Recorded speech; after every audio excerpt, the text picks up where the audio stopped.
नमस्कार दोस्तों, स्वागत है आपका हमारे YouTube चैनल जिप्रा क्लासेस पर। आज के इस वीडियो में हम बात करेंगे फिजिक्स के फर्स्ट चैप्टर क्लास 11th के लिए जो है वो फिजिक्स का फर्स्ट चैप्टर है भौतिक जगत। इस भौतिक जगत को पढ़ना बहुत ही इम्पोर्टेंट है। ये चैप्टर एक बहुत अच्छा चैप्टर है क्योंकि ये हमेशा देखो, जब भी आपको कोई चीज़ नहीं आती है, मैं उन स्टूडेंट के लिए बात कर रहा हूँ जिनको फिजिक्स सीखना है, रटना नहीं है, फिजिक्स सीखना है, तो उनको फिजिक्स के एक एक वर्ड, एक एक डेफिनेशन, हर एक चीज को बहुत ही अच्छे से गहनता पूर्वक पढ़ना पड़ेगा, तभी ये विज्ञान समझ में आएगी। अदरवाइज आप विज्ञान को सीखना इम्पॉसिबल समझिए। समझ रहे हो ना? ठीक है। तो मैं देखता हूँ बहुत सारे स्टूडेंट हैं, मैं बहुत सारे स्टूडेंट की क्या ही बात करता हूँ। जब मैं खुद क्लास 11th के स्टैंडर्ड में था तो मैं खुद इस चैप्टर को कभी नहीं पढ़ा था। तो मैं देखता हूँ बहुत सारे स्टूडेंट होते हैं जो मेरी तरह ही इस चैप्टर को नहीं पढ़ते हैं। मैं उन स्टूडेंट को ये बहुत अच्छी तरीके से समझाना चाहता हूँ कि फिजिक्स को जब भी सीखना है या कोई भी चीज़ है हमें जब सीखनी होती है तो उसको हमें शुरू से ही पढ़ना चाहिए। उसके एक एक वर्ड, एक एक डेफिनेशन, एक एक साइन, सिंबल, हर तरीके से उसको समझना बहुत ज़रूरी है। फिलहाल हम इस चैप्टर को शुरुआत करने से पहले कुछ एडवाइस देना चाहते हैं कि अगर आप हमारे फिजिक्स की इस सीरीज में कंटिन्यूस बने रहते हैं तो वो दिन दूर नहीं होगा जब आपको फिजिक्स बहुत अच्छे से आने लगेगी, फिजिक्स को आप समझने लगेंगे, हर एक डेरिवेशन आपको समझ में आएगा, हर एक चीज़ आपको समझ में आएगी। फिलहाल हम इस चैप्टर को शुरू करते हैं। तो इस चैप्टर में सबसे पहले जो डेफिनेशन है वो है भौतिकी क्या है। ठीक है। इस भौतिकी को समझने से पहले हम बात करेंगे कि साइंस को समझ लेते हैं। ये साइंस क्या होती है? तो देखो दोस्तों, ये जो साइंस वर्ड है ये लैटिन वर्ड के सिंटिया शब्द से लिया गया है, जिसका अर्थ होता है जानना। क्या होता है? जानना। अब दोस्तों आप कहोगे कि ये लैटिन भाषा क्या होती है? सॉरी, ये जो लैटिन भाषा होती है दोस्तों, पहले ये इटली और रोम में बोली जाती थी। कहाँ बोली जाती थी? इटली और रोम में। ठीक है। तो जिसका अर्थ होता है जानना। तो इसी शब्द से हमें समझ में आने लगा होगा कि ये जानना, तो क्या है ना कि जो मानव है ये हमेशा जिज्ञासु प्राणी रहा है कि किसी ना किसी चीज के बारे में जानना इसका एक आदत रही है। तो किसी वस्तुओं के बारे में हमें जानना, उसके बारे में अध्ययन करना, उसके बारे में स्टडी करना, यही साइंस कहलाता है। तो दोस्तों, ये जो साइंस की परिभाषा है वो यहीं से बनती है कि हमारे चारों ओर वस्तुएं हैं, उनके बारे में स्टडी करना, उनके बारे में पता लगाना, यही हमारा साइंस कहलाता है। तो यहाँ से जो आपकी परिभाषा दे रहे हैं वो क्या कह रहे हैं कि मानव द्वारा प्राकृतिक घटनाओं को यथासंभव विस्तृत व गहनता पूर्वक समझने के लिए उसे सुव्यवस्थित ज्ञान को ही हम क्या कहते हैं? विज्ञान कहते हैं।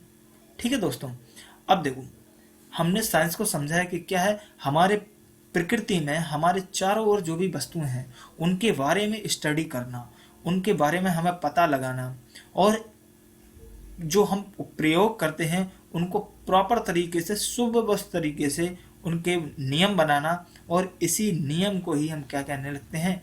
विज्ञान कहने लगते हैं। ये जो बहुत अच्छे से सुव्यवस्थित, उसके बारे में सुव्यवस्थित ज्ञान जो प्राप्त कर लेते हैं उसी को हम विज्ञान कहते हैं। दोस्तों, आज हमारे दैनिक जीवन में विज्ञान की बहुत बड़ी महत्ता है। जैसे कि हम देखते हैं, यानी कि आप जो भी चीज़ देखते हैं वो लगभग हमें वैज्ञानिक ने ही प्रदान की है। जैसे हम घर में लेटते हैं तो ऊपर पंखा रहता है, ठीक है ना, अगर लाइट रहती है, ये सब किसकी देन है? सब विज्ञान की ही देन है। आज हम बाइक, फोर व्हीलर, यहाँ तक कि आप जिस मोबाइल से पढ़ रहे हैं वो भी वैज्ञानिक की ही देन है। ठीक है ना। हम जिस लैपटॉप से या जिस तरीके से मैं आपको पढ़ा रहा हूँ, अपनी बात को आपके पास तक पहुँचा रहा हूँ, ये सब विज्ञान की ही देन है। अगर देखा जाए तो हमारे जीवन से अगर विज्ञान को हटा दिया जाए तो बहुत सारी चीज़ें ऐसी हो जाएंगी कि हमारा जीवन ही अंधकार में छा जाएगा। इस तरीके से अगर हम कह सकते हैं तो हम उसके बिना अब जी नहीं सकते हैं। ठीक है ना। तो यहाँ से हम विज्ञान को समझ सकते हैं कि विज्ञान क्या है। इसकी जो डेफिनेशन है कि प्राकृतिक घटनाओं के बारे में समझना, ठीक है, वस्तुओं के बारे में अध्ययन करना, अध्ययन करके सुव्यवस्थित ज्ञान को ही हम विज्ञान कहते हैं। ये हमारा यहाँ से डेफिनेशन बन जाती है।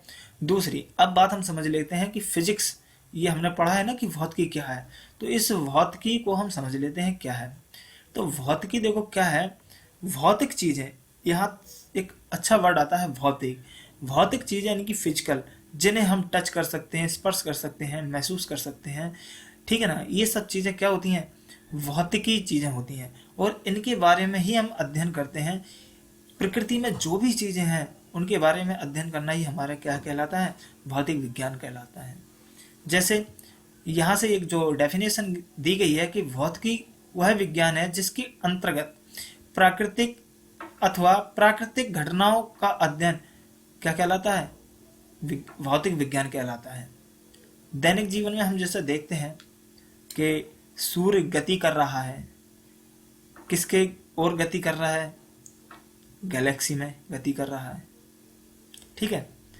अगर देखा जाए तो सूर्य एक जगह स्थित है, पृथ्वी चारों ओर इसके गतिमान है, पृथ्वी के चारों ओर चंद्रमा गतिमान है, दिन रात हो रहे हैं, ठीक है ना, मौसम चेंज हो रहा है। तो इसके बारे में हमें जो भी ज्ञान अर्जित करते हैं, जो भी इसके बारे में हम पता लगाते हैं, इसी को हम क्या कहते हैं, भौतिक विज्ञान कहते हैं, ठीक है ना। तो अब इसमें जो नेक्स्ट डेफिनेशन आती है वो क्या आती है, द्रव्य। ये द्रव्य क्या होता है, यानी कि मैटर। अगर हम बात करें मैटर, ठीक है, तो ये जो द्रव्य है, द्रव्य एक ऐसी चीज है जो जिसे हम देख सकते हैं, जो स्थान घेरती हो, जिसमें कुछ ना कुछ द्रव्यमान हो, ठीक है ना, उसे हम द्रव्य कहते हैं। जैसे लकड़ी हो गई, ठीक है ना, बहुत सारी चीजें हैं जिसे हम द्रव्य कह सकते हैं। जैसे इसमें दिया गया है, सोना है, वायु है, रुई है, जल है, अणु है, परमाणु है, इलेक्ट्रॉन इत्यादि, ये सब क्या है, द्रव्य हैं। पत्थर वगैरह, ये सारी चीजें द्रव्य कहलाती हैं, ठीक है ना। तो द्रव्य की यहाँ से हम बहुत अच्छे से डेफिनेशन देख सकते हैं कि वह वस्तु जो स्थान घेरती हो, जिसका कुछ द्रव्यमान हो, ठीक है, वो सब हमारा क्या होता है, वो हमारा द्रव्य कहलाता है। कुछ लोगों के ये मन में डाउट आता है कि वायु ये भी द्रव्यमान है। हाँ दोस्तों, ये भी द्रव्यमान है। जैसे ये स्थान घेरती है, जैसे हमारा कोई बलून होता है, बलून होता है इस तरीके से, आप समझ लीजिए बलून है। अगर इसमें अगर हम वायु भर देते हैं, वायु भर देते हैं, तो इस तरीके से ये गोल हो जाता है, इस तरीके से गोल हो जाता है, ठीक है ना, ये हमारा बलून। तो ये देखो इतना स्पेस घेर लिया इसने, ठीक है ना। तो ये अब बात करते हैं कि वायु का कुछ द्रव्यमान होता है। यस, द्रव्यमान होता है। आप जब बहुत अच्छी कोई बैलेंस होगी, तुला होगी, उस पे आप वायु भर के गुब्बारे का आप द्रव्यमान देखना और वायु निकाल करके आप उसका द्रव्यमान देखना, तो आपको दोनों में कहीं ना कहीं थोड़ा डिफरेंस आ जाएगा, ठीक है ना। तो हम यहाँ से कह सकते हैं कि वायु में भी द्रव्यमान होता है, अर्थात वायु भी एक द्रव्य है। अब बात आती है एनर्जी की। तो दोस्तों, ये जो एनर्जी है, इसको समझना पहले बहुत ही इंसान के परे था, ठीक है। बात यह है कि जब बाद में आइंस्टीन आए और उन्होंने बहुत सारी चीज़ों को सिद्धांत दिए और उन्होंने एनर्जी को बहुत ही अच्छे से समझा दिया। तो देखो यहाँ से एनर्जी की जो डेफिनेशन है कि किसी वस्तु के कार्य करने की क्षमता को ऊर्जा कहते हैं। तो किसी वस्तु के कार्य करने की क्षमता को क्या कहते हैं, ऊर्जा कहते हैं। जैसे अगर हम भी कोई चीज़ को इधर से एक जगह से दूसरी जगह हम रखते हैं, तो हमारे अंदर ऊर्जा है, तभी तो हमने उस वस्तु को एक जगह से दूसरी जगह पर रख दिया ना। तो कार्य करने की जो क्षमता है, उसी को हम क्या कहते हैं, ऊर्जा कहते हैं। तो देखो यहाँ पे जो ऊर्जा के एग्जाम्पल दिए गए हैं वो बताया गया है कि ऊष्मा है, प्रकाश है, ध्वनि है। यहाँ हम जो बोल रहे हैं ये भी क्या है, ध्वनि है। जो ध्वनि है ये भी क्या है, एक ऊर्जा है। जैसे अगर देखा जाए, हम कोई साउंड वगैरह रखते हैं, जैसे मान लीजिए एक साउंड है और यहाँ पे हमारे किचन में कुछ बर्तन रखे हुए हैं, अगर हम इसको बहुत तेज़ी से क्या कर देते हैं, बजा देते हैं, इसको हम बहुत अच्छे से बजा देते हैं, बहुत तेज़ी से बजा देते हैं, तो हम पाएंगे कि ये जो बर्तन है इनमें भी कंपन उत्पन्न हो जाएगा। यहाँ तक कि अगर बहुत तेज़ी से अगर बजा दिया तो ये जो बर्तन है, ये किचन में रखे हुए बर्तन गिर सकते हैं। ठीक है, तो यहाँ से हमें ये बात समझ में आती है कि कहीं ना कहीं हमारी जो साउंड है, यानी कि जो आवाज़ है, ये क्या है, ये भी एक ऊर्जा है। ठीक है ना। तो यहाँ से ऊर्जा के विभिन्न स्वरूपों को हम देखेंगे, जैसे गतिज ऊर्जा, वैद्युत ऊर्जा, चुंबकीय ऊर्जा, नाभ की ऊर्जा इत्यादि। ये सब हमारे क्या हैं, ये हमारे सारे ऊर्जा के उदाहरण हैं। ठीक है ना। अब देखो यहाँ पे एक चीज़ बहुत ही रोमांचक है, जो क्या है कि पहले ऐसा समझा जाता है कि जो द्रव्यमान है, द्रव्यमान यानी कि मास और एनर्जी, ये दोनों चीज़ें कैसी हैं, अलग हैं। बट आइंस्टीन ने अपने सिद्धांतों के अनुसार इन दोनों को क्या बताया, ये एक ही सिक्के के दो पहलू हैं। क्या है, एक ही सिक्के के दो पहलू हैं, यानी कि ये फर्स्ट और ये सेकंड। ठीक है ना, ये एक ही सिक्के के दो पहलू हैं। यानी कि यहाँ से हम कह सकते हैं कि जो द्रव्यमान है, मास, द्रव्यमान और एनर्जी, ये दोनों एक दूसरे में कन्वर्ट हो जाते हैं। जो अगर मास को हम पूरा एनर्जी बना सकते हैं और एनर्जी को हम द्रव्यमान में भी रूपांतरित कर सकते हैं।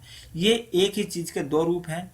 जब हम मास को एकदम पूर्ण तरीके से नष्ट कर देते हैं तो हमारा वो एनर्जी बन जाता है, और एनर्जी को हम पूरी तरीके से द्रव्यमान में भी परिवर्तित कर सकते हैं। ठीक है, तो इस तरीके से जो हमारे आइंस्टीन है, उन्होंने एक सिद्धांत दिया, उसका नाम था, ठीक है, प्रकाश ऊर्जा समीकरण। यानी कि उन्होंने एक नियम दिया, E = mc²। ये उन्होंने एक नियम दिया। ठीक है, और ये जो नियम है, इसमें E जो है वो आपकी एनर्जी है। ठीक है, M जो है वो आपका मास है,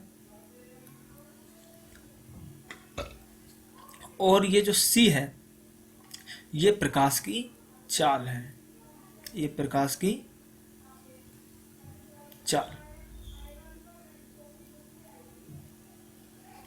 ये प्रकाश की चाल है। ठीक है दोस्तों, तो अब देखो ये जो प्रकाश की चाल है, इसका स्क्वायर है, समझ गए ना, इसका क्या है, ये स्क्वायर है। तो E = mc² में जो देखो मास होता है, डाउट में नहीं रहना चाहिए बिल्कुल भी, ये मास किलोग्राम में होता है। किस में होता है, किलोग्राम में होता है। और ये जो प्रकाश की चाल होती है वो मीटर प्रति सेकंड में होती है। किस में होती है, मीटर प्रति सेकंड में। तब जो एनर्जी है हमारी, इसका जो मात्रक आता है वो जूल आता है। क्या आता है, जूल। तो अगर हम यहाँ से बात करते हैं E = mc² से, इसको हम देख लेते हैं कि ये ऊर्जा, द्रव्यमान को ऊर्जा में कैसे कन्वर्ट करता है, तो इस चीज़ को हम समझ लेते हैं। ठीक है ना। तो देखो यहाँ पे E = mc² मैंने लिख दिया है, mc²। तो यह इस नियम से हम 1 ग्राम को क्या करेंगे, ऊर्जा में कन्वर्ट करेंगे। किस में करेंगे, एनर्जी में कन्वर्ट करेंगे। कि 1 ग्राम को अगर हम नष्ट कर देते हैं तो कितनी ऊर्जा उत्पन्न होगी, कितनी ऊर्जा उत्पन्न होगी। मान लीजिए हमारे पास 1 ग्राम द्रव्यमान है। हमने अभी आपको बताया था कि जो मास होता है उसको हम किस में रखते हैं, किलोग्राम में। तो 1 किलोग्राम को हम क्या लिख सकते हैं, 1 किलोग्राम बराबर 1 kg = कितना होता है, 1000 ग्राम। ठीक है ना। तो यहाँ से अगर हम 1 ग्राम की बात करें तो 1 ग्राम बराबर हो जाएगा 1/1000 kg। और यहीं से हम इसको ऐसे भी लिख सकते हैं 10⁻³ kg। ये जो 1000 है इसको 10⁻³ लिख सकते हैं ना, इसको हम 10⁻³ लिख सकते हैं। और जब ये ऊपर जाएगा तो 10⁻³ kg हो, यानी कि हमें m का मान मिल गया है कितना, m बराबर आ जाता है 10⁻³ kg। ठीक है ना। और c का मान हमें पता होता है, c = कितना होता है, 3 × 10⁸। कितना होता है, 3 × 10⁸ मीटर प्रति सेकंड, ये होता है। तो अब देखो दोस्तों क्या होगा कि अब हम इसको चेंज कर सकते हैं। ठीक है, तो हमें पता है c का मान कितना होता है। ठीक है, और हमने 1 ग्राम को केजी में कन्वर्ट कर ही लिया है। तो चलिए अब हम यहाँ से देख लेते हैं कि 1 ग्राम को नष्ट करने पर जो ऊर्जा उत्पन्न होती है वो कितनी होती है। ठीक है ना। देखो अब यहाँ से जो एनर्जी है E इज इक्वल टू, हमने लिखा है 1 ग्राम बराबर क्या होता है 10⁻³ kg इंटू C का मान हमने अभी बताया कितना होता है 3 × 10⁸। ठीक है, मीटर प्रति सेकंड होता है, इसका स्क्वायर हो गया। तो 10⁻³ इंटू 3 का वर्ग क्या हो जाएगा 9 इंटू यहाँ से 10⁸ है और इसका जब स्क्वायर होगा तो 10⁻16 हो जाएगा। अब 10⁻³ और 10⁻16 इनका जब जो पावर है इनको ऐड करेंगे तो आ जाएगा 9 इंटू 10 पे घात कितना आ जाएगा 16-3, यानी कि यहाँ से 9 इंटू 10⁻13 ये इतने जूल आ जाएगी। दोस्तों ये ऊर्जा बहुत होती है। तो इनकी अगर देखा जाए तो 1 ग्राम द्रव्यमान में कितनी ऊर्जा होती है, ठीक है ना, तो 9 इंटू 10⁻13 जूल होती है। याद रखना एनर्जी की मात्रक क्या होता है जूल होता है। फिलहाल जब हम मात्रक विमाएं वगैरह पढ़ेंगे तो उसमें इन सब चीज़ों का बहुत अच्छे से अध्ययन करेंगे। ठीक है ना। तो यहाँ से ये चीज़ देखो ऊर्जा इज इक्वल टू क्या दिया गया है द्रव्यमान इंटू निर्वात में प्रकाश की चाल, जो C होती है वो निर्वात में प्रकाश की चाल होती है, अर्थात E is equal to mc²। ठीक है ना। ये आइंस्टीन ने नियम प्रतिपादित किया था अपने, इसको द्रव्यमान ऊर्जा समीकरण भी बोलते हैं। क्या बोलते हैं द्रव्यमान ऊर्जा समीकरण। ठीक है। अब इसमें जो नेक्स्ट डेफिनेशन आती है वो आती है भौतिकी का कार्य क्षेत्र तथा रोमांच। इसको हम नेक्स्ट वीडियो में बात करेंगे, वीडियो लंबा हो रहा है। मिलते हैं हम नेक्स्ट वीडियो में, तब तक के लिए धन्यवाद। इसमें आपको जो भी समझ में नहीं आता है प्लीज़ कमेंट में बताइए, मैं उसको समझाने की कोशिश करूँगा। नेक्स्ट वीडियो में उस चीज़ को समझाने की कोशिश करूँगा। धन्यवाद। जय हिंद।